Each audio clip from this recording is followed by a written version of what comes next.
Hi, my name is Joseph Boyden, June 2nd, 2020.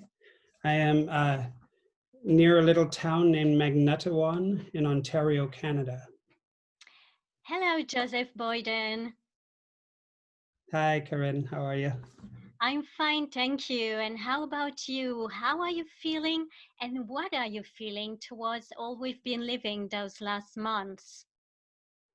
It's been, I think everyone would use different adjectives for it. Strange obviously comes to mind for a lot of people. But for me, it's, interestingly, it has been very similar to how I've been living for the last couple of years, relatively quietly in a remote place in Ontario, a few hours north of Toronto.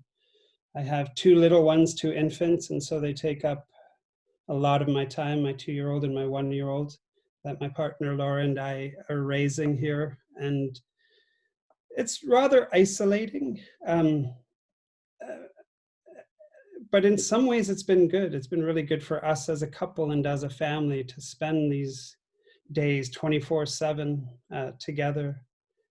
I just before everything hit, the pandemic hit, I was actually on my way to France, to Lyon, with Laura and Desi and Tiba. The four of us were going to fly over for a festival and then an extended stay and go down to Cassis, actually, we were about to rent a place there. And so that was, I think everyone's lives were changed dramatically in different ways, in big ways or small ways. And so for us, it was sad not to be able to come back to France, my favorite place in the world.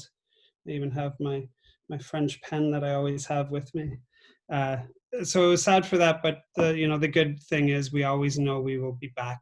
And so it's been overall actually kind of a calming and reflective time for me.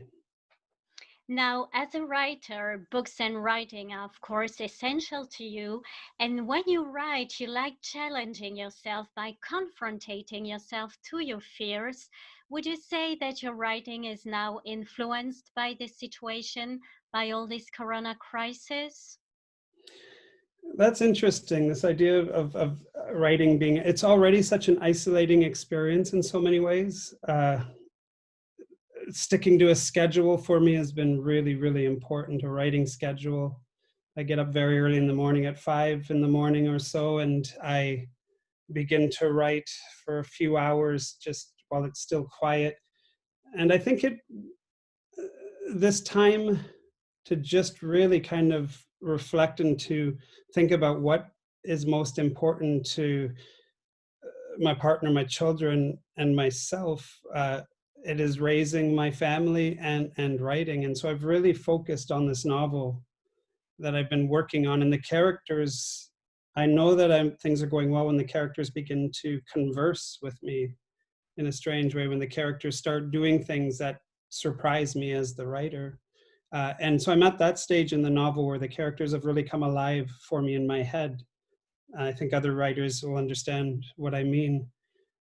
But the characters have come alive, and so it's not been isolating in that sense, with these different protagonists in the novel are speaking to me. And so it feels every morning like I get up from one family and join another for a few hours. And so that's been, again, another kind of a positive aspect for us of this very dangerous and very difficult time for so many. The untold history is very present in your novels that we read in France at Albin Michel. They tell the past of the indigenous people in North America. Is it the role of writers to tell the untold and the unseen in history? And how do you believe that later on writers will take this moment of history and give the voice to those people? I think a writer would consider himself or herself very lucky to stumble upon or to discover or to find or to unearth a history that many other people have forgotten. Very literally, that's what's happening in my new novel. It's a contemporary day archaeologist, and he uncovers the body of an indigenous woman from the 1600s, and this kind of, for lack of a better term, a relationship between the two develops in terms of them talking to each other through the centuries. And so I think that my novel addresses this question in the most personal way for me, and in the most, for me, interesting way of how do we as storytellers, as writers, bring a past alive in any kind of real way. And as you say, this is what I've struggled with my books, all of my books, and I will, I think, always continue to struggle with. I'm a huge fan, proponent, somebody who understands the importance of history. And so trying to capture that in a way that feels real is everything. And so these characters, I create characters, but in my hope in creating these fictional characters, they will tell a real history. They will tell a real truth that many have forgotten or never knew. And that's, if I have one moment of like, this is what my work hopefully will do for people, it's to introduce people to a world that they didn't know existed, but that really does in different ways. Nowadays, we'll see that the poor, the elderly, and the minorities are the biggest victims of the coronavirus. What's so revolting about that? And what about the situation of Indians in Canada and North America? I wouldn't be able to speak to North America other than what I've seen in the news. And the Navajo Nation, for example, in the Southwest United States, has been hit very hard by this crisis, by this pandemic.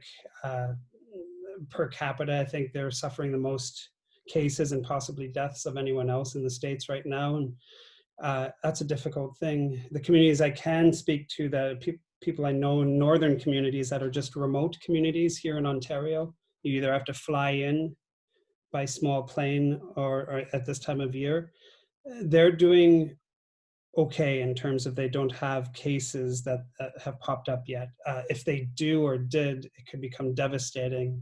A large number of these populations in the remote communities in Ontario are elderly, are elders. None of them have hospitals on the reserve. They might have nursing stations, but not hospitals. They wouldn't be able to deal with any kind of numerous cases at all. And so this hasn't happened yet in the communities that I keep in contact with. And so and that makes me very thankful. In terms of the elderly, my mother lives a half hour down the road, and I get to go visit her. She just turned 89, and sit on her porch on a nice day and the proper distance from each other. And it's so difficult not to give her that hug before I leave. And she's also somebody I actually almost every day I call her and read to her part of my novel, maybe just a couple of pages, just as a way to connect with her. And so that's, on a very personal level, we're blessed right now not to have two of my youngest brothers, our pompiers, our first line firefighters, and so they're out every day. They're okay as well. And so on a personal level, in our little bubble of family and of friends in the north, we're all managing okay so far, which makes me very happy. Of course. Now, is this community suffering from racism? We see also that with coronavirus, the crisis, that people are getting even more poor, that people are getting more aggressive. We've been seeing that in the States with the case of George Floyd, this black man that No. had been killed by the police in Minneapolis. What do you think about that, and how do you resent this racism in your communities? See, this is where I think Canada and the United States differ in real ways. Canada is by far not a perfect nation, especially in our past and current treatment often of our First Nations people. But as a nation, you're not seeing the bickering, the infighting, the politicization of, oh, we don't need to close this or that, let's get the economy going now. We're very carefully moving forward. And I think Trudeau, our Prime Minister, he's really, really wanting to make sure that the First Nations communities in my country are as well taken care of as the rest of the country. It's a very difficult job, but I think he's doing a very good job of that. In terms of the recent, it's a murder that I saw it on video very shortly after it happened on something called Reddit. And I looked at Laura and said, I just witnessed a murder. I was so sickened. I couldn't believe that this was real, that what this police officer was doing on video and casually doing, murdering a person in front of my eyes. I was shocked. And this is someone, for 20 years, 25 years, I lived in New Orleans in the United States. And that city is a tough city. But this brought to the surface all of the kind of the national stain is still not, America's original kind of sin of slavery is still not dealt with. And I've known that, and but this in a very concrete way shows that. Sadly, it's not the only time it's ever happened. And so I think I'm not bashing America. I think America is a brilliant country in many ways, but the leader of this country is a divider. He is dangerous. He's a liar. He's currently trying to stir up more violence through this, unbelievably. He's divisive. And in Canada, the big difference is we haven't become divisive. Our country has stayed actually more unified than I've seen it in many years in these last couple of months. Now you have different origins, but you embraced your Indian roots that you explore also through your novels. What's the vision of sickness and of death that is so present in those days in your culture? That the indigenous culture in this country and in North America, I think a lot of indigenous people are probably feeling a historical sense of like a reality right now. 9/10, they say, of First Nations people on the eastern seaboard of the United States within 50 or 100 years of first contact with the first Europeans to come over, 9/10 died from disease or warfare, but more often disease. Not 1 in 10, 9 in 10. And then disease was used as a weapon of war. You've heard of the smallpox blankets. And so historically speaking, the idea of a pandemic is something I think that a lot of First Nations, that a lot of indigenous groups, both in Canada and the United States, understand implicitly, unfortunately. And perhaps in the collective memory, this is a trigger in some ways. Another pandemic, but it's not just us going through it this time, it's all of us. Again, I don't want to speak or can't speak for others. For myself, though, I've been thinking about this very hard because this novel I'm writing is part historical. My other novels are historical, and part of the history that I've explored in the past is how a pandemic can rip through a community, through a family, and destroy that family, destroy that community, destroy that culture, or attempt to destroy that culture. And again, I'm tackling this in this novel in a way that I hope the characters bring alive for us to see in a convincing way. Mm-hmm. Now, the titles of your books are very nice and very speaking towards what we're living today. Would you say that it's time to go back to the path of our souls, which in French is le chemin des âmes, and to go back to nature? I think, yeah, absolutely. I've always been a big proponent of how the natural world is the great healer. It's also a very dangerous place. I never want to romanticize, and I don't think I romanticize the natural world in my writing. Oh, and by the way, with my novels and my romans and their titles in French, I must give a great thank you, merci, to Francis Jaffard, who helped me come up with these titles in French and really is masterful at capturing the essence of a book in a title. He's been an incredible source of creating titles. But this idea of getting back to nature, I think at different times throughout the 20th century and now the 21st century, people become very fascinated by this for different reasons, often romantic. But this time, it's a little bit different. This time it's people wish to get back to nature because of the situation in the cities that's happening. I think a lot of people are wishing or hoping or trying to get back out. There was actually a video just this last week I saw of a young Italian boy out camping with his family. I don't know if you saw it, but there's his father, I guess it is, taking a video of him in this wilderness area in Italy, and this giant bear comes out of nowhere from behind the boy and starts walking towards the boy, and the boy very kind of takes it in stride and looks back and doesn't panic. He just kind of slowly walks away and does everything he's supposed to. So I love this idea that nature, the natural world, is dangerous, but I love the connection that it can create for all of us, across cultures, across countries, across continents. Again, I'm very blessed to be surrounded by the natural world where I am, where I live now, and every day I think that when I look out at the lake and know that my children are being raised in this way is very important to me. I just want to say to our audience that Francis Geffard is your publisher in France. Yes. For the people who wouldn't know. Now this corona crisis also questions us about identity, our identity in the big circle of the world, which is another title of your book, Le Grand Cercle du Monde.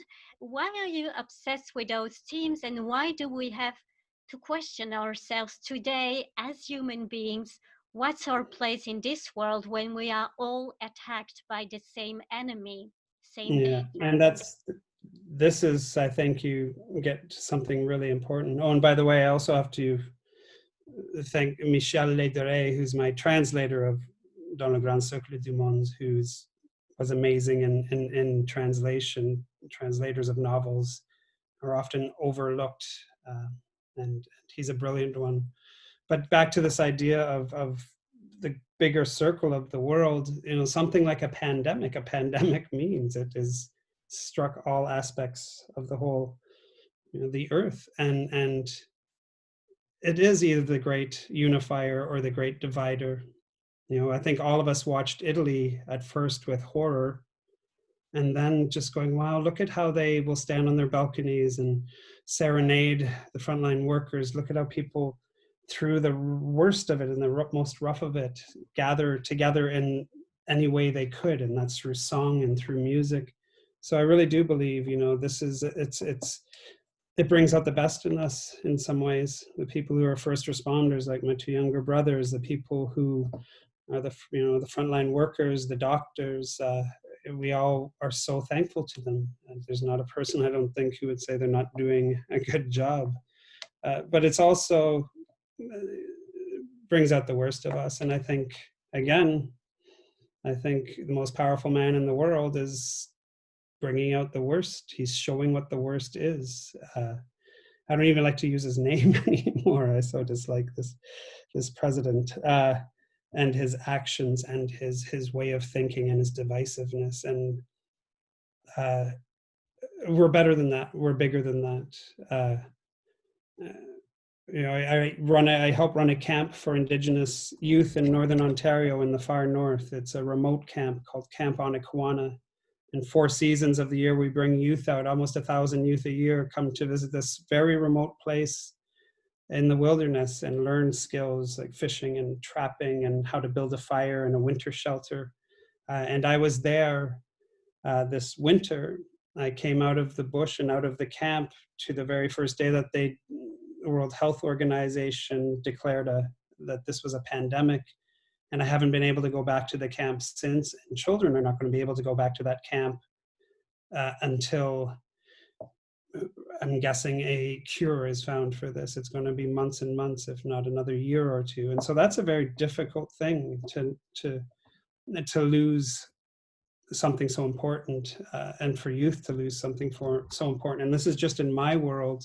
You magnify that by 1 billion, and it's a massive amount of pain a lot of people are suffering in this world. But again, I keep seeing the best of us coming out, and that's what gives me real hope, is that I see Europe, for example, seems a lot more unified than I have seen it in years. Canada is a lot more unified. The United States, unfortunately, I think there is a purposeful push not to unify, to divide, in fact. But the world, for the most part, I think, does come together in a crisis that is, it affects every person on this earth in one way or another. It will have affected, or either with great pain, or even in small ways, it will touch every person on this earth, this pandemic. And that's huge to think about. Transmission is very important to you. You were talking about these youngsters that you help. You also have children, and your grandfather and your father that you talked of in your novels. They fought World War I and World War II. What did they taught you? What did they transmitted you, unconsciously or not, about bravery? I think they did. I think it was an unconscious thing. It had to be with any of my relations who were older than my father, or even my mother. I never got to meet. My father himself was much older when he met and married my mom, and had a large family with her. And he was 8 when I passed away. And it was only as I grew into a teenager and I understood what he did in the Second World War, which is, he was a war hero. And that always had a great effect on me. And I never tried to live up to my father because I didn't have one. So I didn't have the expectations, but I certainly tried to learn who he was through history. He fought in the Second World War with the Canadian Army from 1939 to 45. He began in Egypt, went through all the way through Italy, and then the Holland and the liberation of Holland in 1945 as a frontline doctor, as a combat physician, and was awarded the most high awards you can be awarded in the British Empire, or named for them. And I learned all these things. I was like, but he was still human. My mother will tell me stories of him. I remember when I was very young asking my mom, just shortly after my father died, is my daddy a saint? And she just looked at me and she laughed, which I think was the perfect answer. No, of course not. But he did great things. All humans share that as well. We have the ability or the propensity to do great things, but all of us have our flaws that we must always recognize and try to wrestle and try to make sure don't get the best of us. Well, thank you, Joseph. That's a beautiful conclusion. It was really nice talking to you. Thank you. And please take care. Yeah, merci beaucoup. It was wonderful to speak to you. Thank you. Bye.